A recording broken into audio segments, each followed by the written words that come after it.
Nah ini yang dunia cari. Yang gereja gagal memberikan kepada dunia. Sekedar bukan tempat, suasana.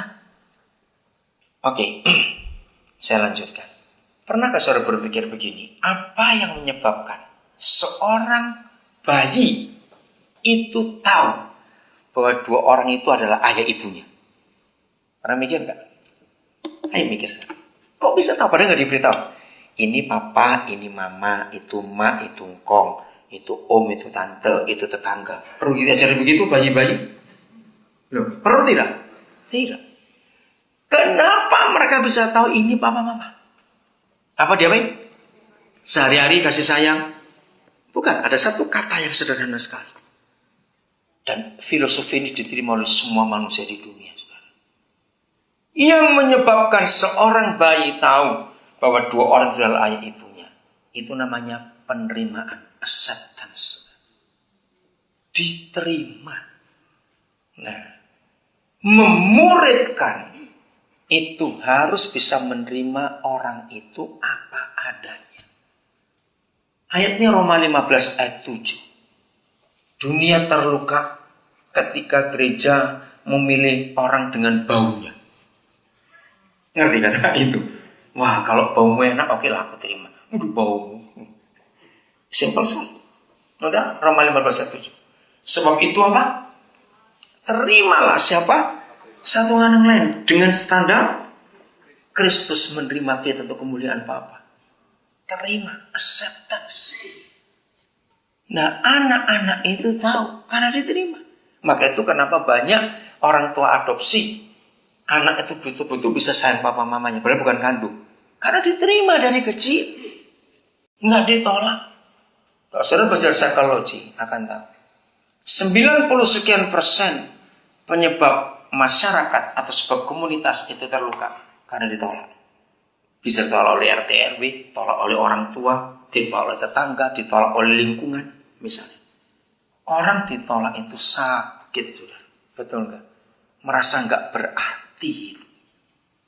Kalau gereja mau memuridkan dengan cara menerima orang apa adanya, enggak lama Yesus datang. Karena orang pasti terima Yesus. Karena diterima. Saya punya murid beberapa ada di dalam penjara. Ya karena saya ketemu mereka di penjara. Sudah 3 orang yang saya bebaskan dari Nusa Kambangan. 3 orang. Yang satu pembunuh. Sekarang masih ada berapa orang lagi. Nanti awal Juli kami akan ke sana lagi. Saudara, kekristenan, kalau saudara baca Alkitab, satu-satunya agama, kalau bicara agama, yang identik dengan penjara. Tidak ada agama lain seperti Kristen yang begitu menyatu dengan penjara.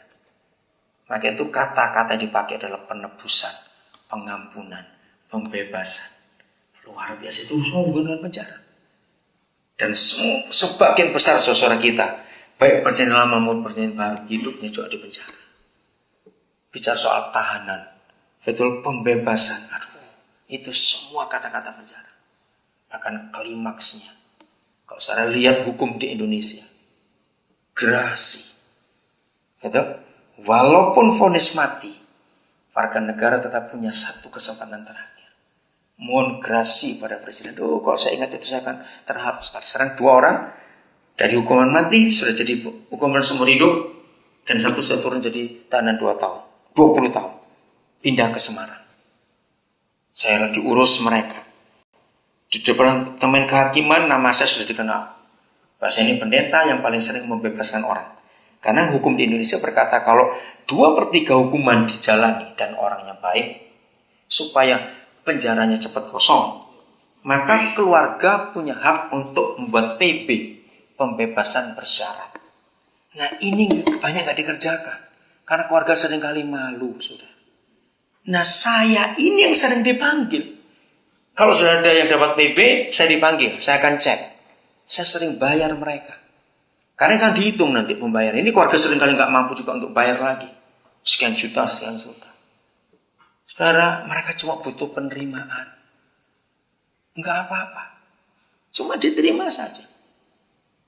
Enggak usah ngomong Yesus, enggak usah ngomong Tuhan. Kena, saudara, pasti kena. Itu yang luar biasa. kekuatan acceptance atau penerimaan itu tadi. Kita harus bisa terima orang-orang itu. Kalau enggak, siapa yang mau terima? Kasihan mereka. Coba lihat buktinya. Maaf ya, bukan saya memperdekat, tapi ini fakta, jangan tersinggung. Mengapa gereja sulit dan hampir tidak pernah khotbah surat Filemon? Jujur, kapan saya pernah dengar khotbah dari surat Filemon? Bahkan banyak yang tahu, ada Filemon tuh. Nah begitu ya tanya. Lu bener ada yang ada Filemon. Karena nggak pernah tahu. Suratnya cuma satu pasal saja, pendek. Nah maaf, saya paling senang khotbah surat Filemon. Karena gereja yang tidak pernah punya hati untuk penjara nggak akan pernah bisa khotbah surat Filemon. Karena bicara seorang Onesimus, narapidana, yang hari dia bebas, dia nggak mau keluar dari penjara. Paulus bingung. Karena dia jumpa Paulus sebagai papanya. Nah, Filemon itu adalah orang kaya. Yang gara-gara Filemon, Lukas menulis kisah para rasul. Itu orang terhebat, Nobel, orang hebat, kaya, cinta Tuhan. Nah, dalam penjara itu, Paulus tahu kalau Onesimus ini mantan karyawannya Filemon. Cuma saya nggak dijelaskan apa yang dibuat kriminalnya kok sampai di penjara. Nah, pas hari bebas, dia nggak mau pulang. Paulus tulis surat untuk terima anak ini. Wah, kalau saudara baca kita Filemon mengharukan sekali. Nah, itu yang saya buat. Membebaskan banyak Onesimus. Karena saya selalu berkata, bukan kamu yang salah itu kami, orang tuamu ini. Karena kami nggak didik kamu dengan baik. Jadi tabung panah buat mereka, saudara. Jadi tabung panah. Simpan mereka. Saya nikahkan mereka. Kalau perlu sekolah, saya sekolahkan mereka. Yang terakhir orang usaha Kambangan, dia mau buka usaha jual nasi goreng. Ternyata enak, saya beri modal jual nasi goreng. Larisnya luar biasa. Sekarang tinggal di daerah Depok sudah. Orang Betawi asli namanya Baharudin. Sudah menikah, sudah punya anak. Jadi ayo kita buat itu bentuk tabung panah, bentuk keluarga ini tadi. Jadi itu yang kita sampaikan. Dunia butuh penerimaan. Rabi, di mana engkau tinggal? Ayo ikut. Ayo tinggal. Nah, kita harus punya itu. Saya nggak usah buka ayatnya, pasti saudara tahu.